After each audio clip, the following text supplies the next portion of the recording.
অসম committee প্রত্যাখ্যান করে আছে সারা দেশের সব পলিটেকনিক্যাল ইনস্টিটিউটে বিক্ষোভ, প্রতিবাদ ও অবস্থান কর্মসূচি পালনের ঘোষণা দিয়েছে কারিগরি ছাত্র আন্দোলন বাংলাদেশ।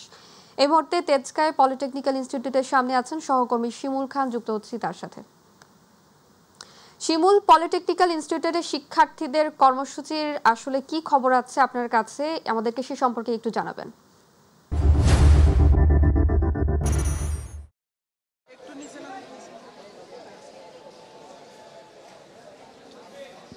শাওন, আপনাকে ধন্যবাদ। আমি রয়েছি ঢাকা পলিটেকনিক ইনস্টিটিউটে।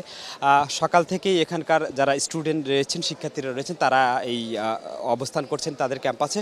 মূলত 3 দফা দাবির বিরুদ্ধে এবং 7 দফা দাবির পক্ষে তারা এইখানটাই অবস্থান করছেন। কিছুক্ষণ পরেই তারা সড়ক অবরোধ বা ব্লকেট কর্মসূচি পালন করবেন, এমনটি আমার কাছে তথ্য রয়েছে। আমাদের কাছে তাদের শিক্ষার্থীরা রয়েছে যারা আন্দোলনের ডাক দিয়েছেন, যারা প্রতিনিধিত্ব করছেন, তারাই রয়েছেন। আমরা সরাসরি তাদের কাছে চলে যাব।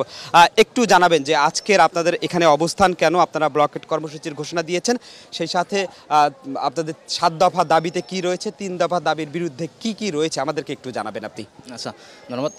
আজকে আমরা ডিপ্লোমা প্রকৌশলীদের প্রকাশ্যে গুলি করে হত্যার হুমকির প্রতিবাদে এবং বিসি প্রকৌশলী কর্তৃক অযৌক্তিক 3 দফা দাবি সরকার পক্ষ কর্তৃক প্রত্যাখ্যানের দাবিতে আজকে সারা বাংলাদেশ সকল সরকারি বেসরকারি পলিটেকনিক একযোগে সকাল 11টায় বিক্ষোভ অবস্থান কর্মসূচি পালন করবে। তো সেই ক্ষেত্রে বিসি প্রকৌশলীরা যে অযৌক্তিক 3 দফা দাবি দিয়েছে তা সম্পূর্ণই আমাদের সাথে সাংঘর্ষিক এবং আমাদের ডিপ্লোমা সেক্টরকে হেয়পনা করার জন্য এবং ডিপ্লোমা সেক্টরের ধস নামানোর জন্য তারা এই পরিকল্পিতভাবে এই কাজগুলো করে যাচ্ছে। আমরা সরকার পক্ষকে স্পষ্টভাবে জানাতে চাই, এই 3 দফা দাবির যদি একটি অক্ষর বাস্তবায়ন করার কোনো আশ্বাস চলে, কোনো প্রক্রিয়া চলে, তাহলে কারিগরি ছাত্র আন্দোলন বাংলাদেশ এর মাধ্যমে পুরা বাংলাদেশের সকল সরকারি বেসরকারি পলিটেকনিক ইনস্টিটিউট সমূহ একযুগে এবং ডিপ্লোমা প্রকৌশলী যারা রয়েছে একযুগে সারা বাংলাদেশ অসহযোগ আন্দোলনের ডাক দিবে।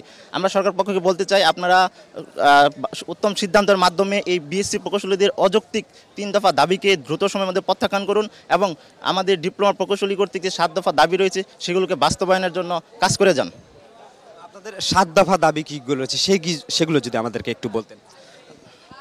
আমাদের 7 দফা দাবির মধ্যে রয়েছে, প্রথম দাবিটা যদি আমি বলতে চাই সেক্ষেত্রে হচ্ছে প্রকৌশল কর্মক্ষেত্র ডেস্ক এবং ফিল্ড ইঞ্জিনিয়ারকে ভাগ করে আপনার বিএসসি ইঞ্জিনিয়ার ও ডিপ্লোমা ইঞ্জিনিয়ারদের কর্মক্ষেত্র নির্ধারণ এবং ডিপ্লোমা ইঞ্জিনিয়ারদের জন্য সরকার কর্তৃক নির্ধারিত 10ম গ্রেড উপসহকারী প্রকৌশল শুধুমাত্র ডিপ্লোমা ইন ইঞ্জিনিয়ারিং ডিগ্রিধারীদের জন্য বরাদ্দ রাখতে হবে।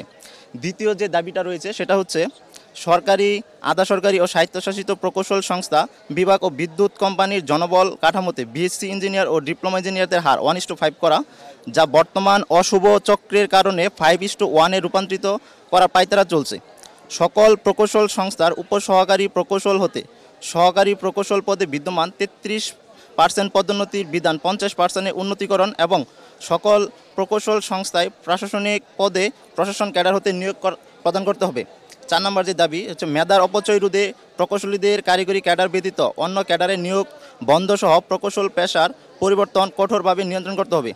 5 নম্বর যে দাবি ডিপ্লোমা ইঞ্জিনিয়ারিং শিক্ষাক্রমে গুণগত মান রক্ষার্থে কোর্স কারিকুলাম ইংরেজিতে প্রণয়ন সহ আধুনিকায়ন করা এবং শিক্ষক শিক্ষার্থীদের আনুপাতিক হার 1:12 নিশ্চিত করে শিক্ষক স্বল্পতা দূরকরণের উদ্যোগ নিতে হবে।